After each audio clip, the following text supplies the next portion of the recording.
Hello, my name is Ravi Vij. I'm from My Cancer Haven, and today in our Conversation with Cancer Experts series, we have a leading figure from the lymphoma world, Dr. Nina Wagner Johnston. She is professor of medicine at a institution that requires no introduction at Johns Hopkins University School of Medicine in Baltimore. And she's going to talk to us about some of the recent data that has come about in the first line treatment of mantle cell lymphoma and how it is, in the end, we'll discuss informing her practice.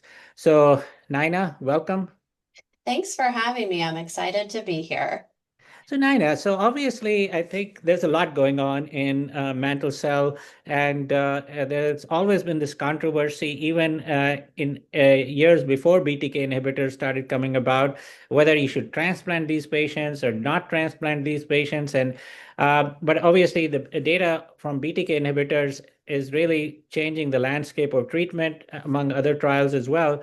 So, I'll just, ask you to review some of the key studies that have come about, and then we can chat on how you interpret these studies. Um, so to start out with, the triangle study, what was this study? Yeah, so this led to a very big splash and honestly huge changes in our practice patterns for specifically for young patients with mantle cell lymphoma. So this trial, while a little bit complicated, it was really addressing whether the addition of ibrutinib, which is a BTK inhibitor, could impact outcomes. So the standard of care for young patients with mantle cell lymphoma has been to proceed with intensive chemotherapy followed by autologous stem cell transplant. So that's sort of your standard arm in the top blue box. Then they wanted to see whether the addition of ibrutinib to transplant would actually improve outcomes. That's the green box at the bottom. And then lastly, could we get rid of auto transplant altogether by just giving the intensive chemotherapy induction regimen and then following that with ibrutinib maintenance? And so the responses were somewhat surprising to us. If you go to the next slide. Yeah, so what's the bottom line? Yeah, so the bottom line was that it doesn't look like we need transplant anymore. Now, that's not across the board necessarily, but I think the major bottom line is that we do need BTK inhibitors in the frontline setting. They definitely improve outcomes. So if you look at the first graph, looking at failure-free survival, those who received ibrutinib actually did better than those who just got the standard of care treatment with auto transplant, the blue line. And then if you look in the middle box, again, adding the ibrutinib to transplant does better than just transplant alone. I think the big question is overall survival, and that's in the third graph. And again, maybe jury's still out here, but certainly the standard of care arm is the lowest performing. So we absolutely need BTK inhibitors in the frontline setting for young patients. And the big question is, do we even have to do the transplant at all? And how was this strategy tolerated? Yeah, so I'd say that certainly transplant is a toxic treatment. We see lots of low blood counts, risk of infections. I was somewhat surprised that there is a higher risk of infections with the ibrutinib only arm, so not even giving the transplant. It's not surprising to see that when you do the transplant plus ibrutinib, it's going to be most toxic. But ibrutinib is a toxic drug, I think, is the bottom line. And fortunately, with the newer BTK inhibitors, we're seeing less of that toxicity. But ibrutinib is not so easy, I think, is what this shows me. So another study that has recently been presented is the SHINE study.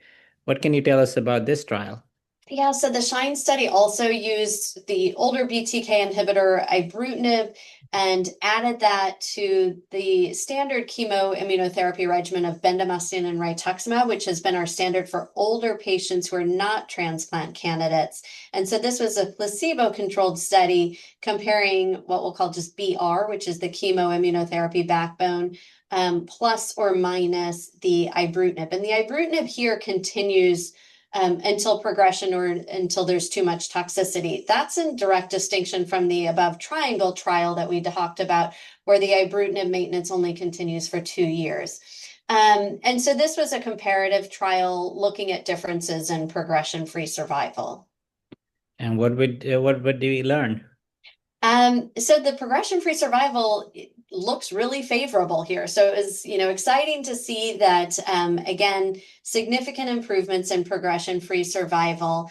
I would argue that for those that we know have very high-risk disease, so blastoid or pleomorphic histologies, as well as those who have TP53 mutations, this isn't cutting it. So while it improved outcomes by adding the ibrutinib, we've known for quite some time that chemotherapy alone backbones are just not sufficient. And so significantly worse progression-free survival compared to those without those adverse features. So not a good enough regimen for them. But I think what was really concerning, while the progression-free survival looked great, overall survival didn't play out. And that's shown on the next slide, where there's really no improvement. And one could even potentially argue that the placebo arm may have even done better than those with ibrutinib, and that again speaks to this whole issue of toxicity. So while there were more progressions on the standard arm compared to giving the ibrutinib, there's definitely more toxicity. There was a lot of hope that this study would lead to that this would be the new change for managing mantle cell lymphoma. Unfortunately, with this data, the FDA removed its pathway for regulatory approval, so leading to ibrutinib coming off of the market. But fortunately, there are newer BTK inhibitors that have less toxicity. And then there was a trial, the ECHO trial in older patients. Yeah, so the ECHO had a very similar design to the SHINE trial, with now looking at acalabrutinib, a second generation BTK inhibitor that has a better toxicity profile. So the study design was really the same. So BR backbone, comparing acalabrutinib to placebo, and again, looking at progression-free survival as the primary endpoint, with the acalabrutinib continuing lifelong unless there's toxicity or progression. And I didn't mention it on the prior slides, but the same thing here, that we give maintenance rituximab after completion of therapy. And that's based on longstanding data that rituximab maintenance actually improves progression-free survival. So that's the study design in the ECHO trial. And what did this study show? Yep, and the ECHO trial again showed a significant improvement in progression-free survival. So you see here the median progression-free survival for the standard arm is about a little over 4 years, compared to over 5 years for the investigational arm. Really high complete response rate. So again, looks quite promising. This study was designed to have a crossover. So there was not an overall survival benefit. You can see here that of the nearly 100 patients who progressed on the placebo arm, about a little over 2/3 of those patients went on to receive a BTK inhibitor. And how was it tolerated? I'd say better. There's really not many red flags here. So the things that we get concerned about with BTK inhibitors are bleeding issues and cardiac toxicity, specifically atrial fibrillation, as well as high blood pressure for this specific BTK inhibitor. And really not much of a difference, I would argue, in the investigational arm compared to the placebo arm. So I think pretty encouraging. And then there was a mangrove study. I don't think I have a slide on the Yeah, results, but yeah. So what? it's still, I don't know that the readout is, it's completed its accrual. We look forward to seeing what the response is. And so the mangrove study is now sort of taking this promising data with BTK inhibitors and saying, do we even need chemotherapy? So it's comparing a chemo-free regimen with the BTK inhibitor zanubrutinib plus rituximab and comparing that to our standard of care arm BR. Again, this is specifically for patients that would not otherwise be considered eligible for transplants. But again, I don't know that we're really doing transplants. So this probably should be explored in a younger patient population as well. But this will be interesting to see is, are we getting rid of chemotherapy altogether? So I look forward to seeing these results. And then I think the last study we're going to talk about is the Enrich study. So this Yeah, also seems to be for previously untreated older patients. yes, exactly. So patients who would not be considered otherwise eligible for transplant. And this is a study that was conducted in the UK. It was comparing ibrutinib plus rituximab. So again, a chemo-free backbone to an immunochemotherapy approach. In this study, though, it was investigator discretion to choose R-CHOP versus the bendamustine and rituximab. And about a quarter of patients did get R-CHOP as their R-chemo arm. And again, treatment was given until disease progression for those on the ibrutinib arm. As well, I think I forgot to mention, but they didn't give maintenance rituximab here in either of the in the ibrutinib arm as well. Actually, I take that back. I'm sorry. So maintenance was given for 2 years. I apologize. That's not accurate. So what was the result? Yeah, so it looks good on this slide in terms of the progression-free survival. So there was a benefit for the chemo-free arm of 65 months versus 42 months. However, all of that benefit seems to be coming from the comparison to the R-CHOP arm, which you'll see on that next slide. So if you look at the 5-year progression-free survival of ibrutinib plus rituximab compared to R-CHOP, it definitely looks good. We've known for quite some time that R-CHOP is really not an optimal regimen for mantle cell lymphoma, curiously. So we really haven't been giving R-CHOP to patients with mantle cell lymphoma. When you look at the comparison of ibrutinib and rituximab to bendamustine and rituximab, there's really no difference. So I can't say that this is a winner. There may be select patients that you really want to avoid chemotherapy in, and in that case, I don't know that there's much of a downside to this regimen, but it doesn't seem to be superior.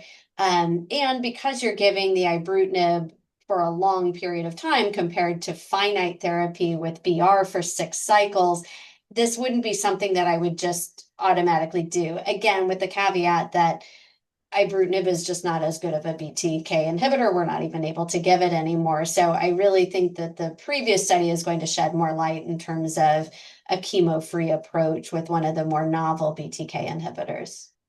So bring it all together for us. So what is your approach for the previously transplant eligible? If you still transplant, I don't know what your approach is for the younger patient and for the transplant ineligible.